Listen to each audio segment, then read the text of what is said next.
আচ্ছা, এখন আমরা অনুশীলনী ১.১ এর ৪ নং সমস্যা সমাধান করব। ৪ নং কি বলছে?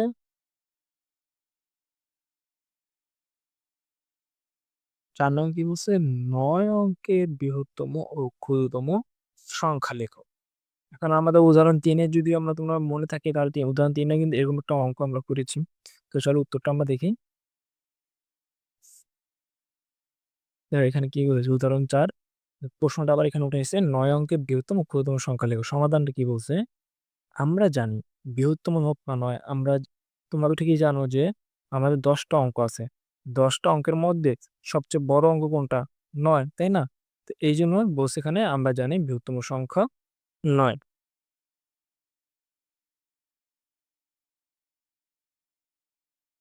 আচ্ছা তারপর কি বলছে দেখো অঙ্কপাতনের যেকোনো অবস্থানে ৯ এর স্থায়ী মান বৃহত্তম হবে। সুতরাং ৯ টি ৯ পরপর লিখলে ৯ অঙ্কের বৃহত্তম সংখ্যা পাওয়া যাবে। যেমন উত্তর ৯ অঙ্কের উত্তরটা এখানে উত্তর না এখানে উত্তর দেওয়ার দরকার নেই। এখানে সুতরাং দিবা। যে ফুটা ৩ টা ফুটাতে সুতরাংটা দিবা। সুতরাং ৯ অঙ্কের বৃহত্তম সংখ্যা কত? ৯৯ কোটি সুতরাং ৯ অঙ্কের বৃহত্তম সংখ্যা ৯৯ কোটি ৯৯ লক্ষ ৯৯ হাজার ৯৯৯। আচ্ছা। এখন তোমরা এখানে একটা প্রশ্ন আসতে পারে যে অঙ্কপাতনের যেকোনো অবস্থায় ৯ এর স্থানীয় বৃহত্তম। এটা কিন্তু আমরা আগেই বুঝাই দিছি আগের ক্লাসগুলোতে। তো যদি না বুঝে থাকো তাহলে আগের ক্লাসগুলো দেখে নিও। আচ্ছা এরপরে কি বলছে দেখো, আবার ক্ষুদ্রতম সংখ্যা হলো ০। ঠিক তো? ক্ষুদ্রতম সংখ্যা না আমাদের ১ থেকে ০ থেকে ৯ এর অঙ্কগুলোর মধ্যে সবচেয়ে ছোট সংখ্যা কি? ০। এজন্য এখানে বলছে যে সব ইয়া এজন্য এখানে বলছে যে সবচেয়ে ক্ষুদ্রতম সংখ্যা হলো ৯।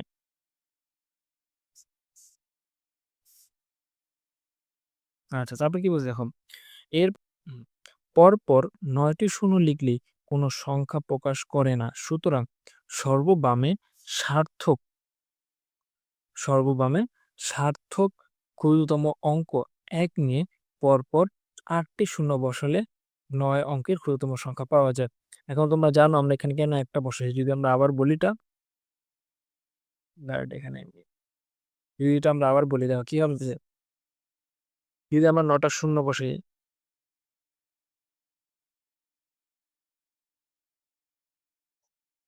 না, এখানে দেখো ৯ টা শূন্য বসাই দিতে মানে কি সবই যদি শূন্যই আসে, কোন সংখ্যা আসতেছে? না হলে তো ক্ষুদ্রতম সংখ্যা আছে, আর শূন্য তো শূন্যই হয়। এটার কোনো মান নেই। কিন্তু তুমি যদি এইখানে ১ বসায় দাও তাহলে কি হয়ে যায়? তাহলে আর ৯ অঙ্কের ক্ষুদ্রতম সংখ্যা পাইতেছি না? এখন কেন ১ বসাবো কত? কারণ শূন্যের পর সবচেয়ে ক্ষুদ্রতম সংখ্যা কোনটা? ১। এজন্য আমরা সর্ববামে ১ বসায় দিলেই বাকি ৮ টা শূন্য রাখলে হয়ে গেছে।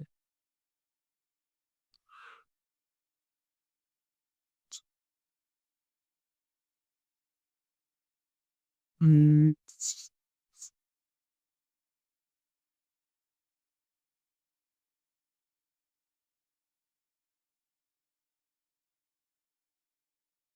হুম, আচ্ছা।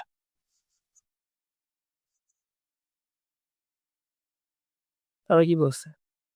তারপর সুতরাং এখানে উত্তরটা লেখা দেন সুতরাং ৯ অঙ্কের ক্ষুদ্রতম সংখ্যা ১০ কোটি। শেষ। আচ্ছা এখানে তার ৫ নাম্বার কি বলছে দেখো। ৫ নাম্বার বলছে একই অঙ্ক মাত্র একবার ব্যবহার করে ৭ অঙ্কের বৃহত্তম ও ক্ষুদ্রতম সংখ্যা গঠন করো। মানে কি বলছে? বলছে তোমাকে ৭ টা অঙ্ক দিয়ে দিছি দেখো এখানে ক নাম্বারে ৭ টা অঙ্ক আছে। এই ৭ টা অঙ্কের মধ্যে প্রতিটা অঙ্ক একবার করে ব্যবহার করে একটা ৭ অঙ্কের বৃহত্তম ও ক্ষুদ্রতম সংখ্যা গঠন করো। একদম ৪ নাম্বার মতোই। দেখো এই যে ১ম এ ক লিখে সমাধান দিছে দেখো কি লিখছে? অঙ্কপাতনে যেকোনো অবস্থানে বৃহত্তম অঙ্কের স্থানীয় মান ক্ষুদ্রতম অঙ্কের স্থানীয় মান অপেক্ষা বড় হয়। এটা তোমরা জানি। যদি আমরা কোনো ক্ষুদ্রতম সংখ্যা নেই, ধরো আমরা আবার ১ নেই। আর এখানে ৯ নিলাম। আচ্ছা, এখন আমাকে বলো তো সবচেয়ে ক্ষুদ্রতম সংখ্যার যদি এটা একক স্থানে থাকে তাহলে ১ এর ১ম স্থানীয় মান কত? ১ তাই না? তেমনি ৯ এর স্থানীয় মান কত হবে? ৯। আচ্ছা দেখো তো ১ তো আমাদের ক্ষুদ্রতম সংখ্যা, তাই না? তাই এইজন্য এটা ১ আসছে। কিন্তু ৯ তো আমাদের বৃহত্তম সংখ্যা। এটার স্থানীয় মান ৯ আসছে। তাহলে এটা এখানে বলছে যে অঙ্কপাত এখানে দাঁড়াও ওটা বুঝিনি। এইজন্য এখানে বলছে যে ৯ অঙ্কের বৃহত্তম সংখ্যা, সরি ৯ অঙ্কের বৃহত্তম অঙ্কের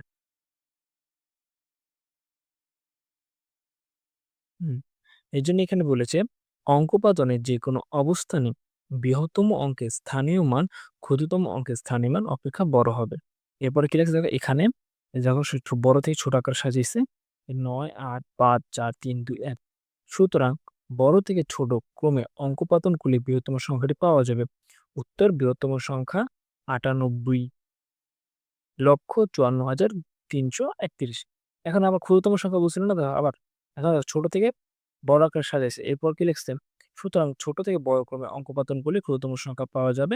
ক্ষুদ্রতম সংখ্যার সুতরাং ক্ষুদ্রতম সংখ্যা ১২,৩৪,৫৮৯। আচ্ছা, এখন আমরা খ নাম্বারটা দেখি। খ নাম্বারটা একইভাবে করছে দেখো। অঙ্কপাতনের যেকোনো অবস্থান বৃহত্তম অঙ্কের স্থানীয় মান ক্ষুদ্রতম অঙ্কের স্থানীয় মান হতে বড় হবে। এখানে ৯, ৮, ৭, ৫, ৪, ৩, ০ বড় আকারে সাজানোর পর কি সুতরাং ছোট বড় থেকে ছোট ক্রমে অঙ্কপাতন করলে বৃহত্তম সংখ্যাটি পাওয়া যায়। সুতরাং বৃহত্তম সংখ্যা ৯৮,৭৫,৪৩০। এখন আবার ছোট করতে হবে, মানে সাধারণ ক্ষুদ্রতম সংখ্যা কত? এইজন্য দেখো আবার লিখে ছোট থেকে বড় আকারে সাজিয়েছি। পরে সেম আবার একটা লেখা সুতরাং ছোট থেকে বড় অঙ্কপাতন করে ক্ষুদ্রতম সংখ্যাটি পাওয়া যায়। কিন্তু সরবামের শূন্য বর্ষের প্রাপ্ত সংখ্যাকে অর্থ ৭ অঙ্কের না হয় ৬ অঙ্কের হবে। হুম। দেখো এখানে আমাদের সরবামের সংখ্যাটা কি? শূন্য, তাই না? এইজন্য আমাদের এখানে কথাটা এখানে লিখেছে যে কিন্তু সরবরাহের শূন্য বসালে প্রাপ্ত সংখ্যাটি অর্থবোধক ৭ অঙ্কের সংখ্যা না হয় ৬ অঙ্ক হবে। এটা হচ্ছে এখন তো আমরা শূন্য যদি বাম পাশে বলতে শূন্য তো কোনো দামই থাকে না। তো এক প্রকার ৬ অঙ্ক হয়ে যেত। আর আমাদের ৬ অঙ্ক করা যাবে না।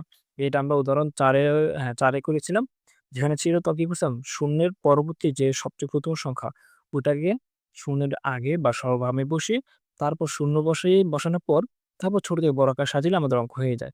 যেটা এখানে বলতো অতএব শূন্য বাদে ক্ষুদ্রতম সংখ্যাটি সর্ববামে লিখে শূন্য সহ অঙ্কগুলো গুলো ছোট থেকে বড় ক্রমে সাজালে ক্ষুদ্রতম সংখ্যাটি পাওয়া যাবে যেটা এখানে আমি বলছি। সুতরাং ক্ষুদ্রতম সংখ্যাটি ৩০,৪৫,৭৮৯। আচ্ছা। আর এখন আমাদের ৬ নাম্বারটা কি বলছে দেখো।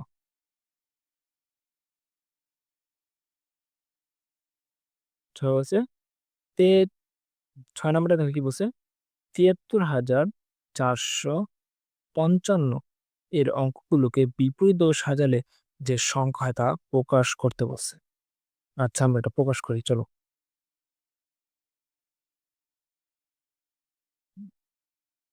এই যে, এটা ৭ আসছে এটা এখন ৬ হবে।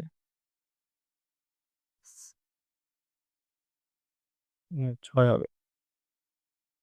আচ্ছা। সমাধানই দেখছি কি দেখো এখানে লেখছে প্রদত্ত সংখ্যা ৭৩,৪৫৫ এটা ওঠানোর পর যেহেতু বলছে বিপরীত দিকে সাজাতে ওখানে লেখছে কি লিখছি আমরা বিপরীত ক্রমে সাজালে সংখ্যাটি পাওয়া যাবে কি? তো বিপরীত ক্রম কি? যেমন যদি আমার ৭৩,৪৫৫ তাই না?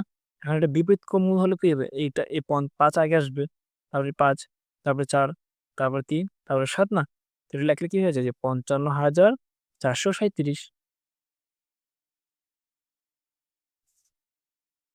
আ এবারে সুতরাং কথায় প্রকাশিত হলে সংখ্যাটি হয় ৫৫,৪৩৭। আমাদের অনুশীলনী ১.১ এর সমস্যাগুলো সমাধান সবগুলো শেষ হয়ে গেছে। তোমরা যদি কোনো সমস্যা থাকে এই পুরো অনুশীলনী ১.১ এর ১.১ এ যদি কোনো সমস্যা থাকে তোমরা আমার কমেন্টে বলতে পারো। আমরা এই সমস্যাগুলো নিয়ে আবার একটা ক্লাস নিব। আর এই ভিডিওর ডাউনলোড লিঙ্কটা ডেসক্রিপশন বক্সে বা কমেন্টে তোমরা পেয়ে যাবা। সেখান থেকে ডাউনলোড করে নিতে পারো। আজকের জন্য এতটুকুই। আল্লাহ হাফেজ।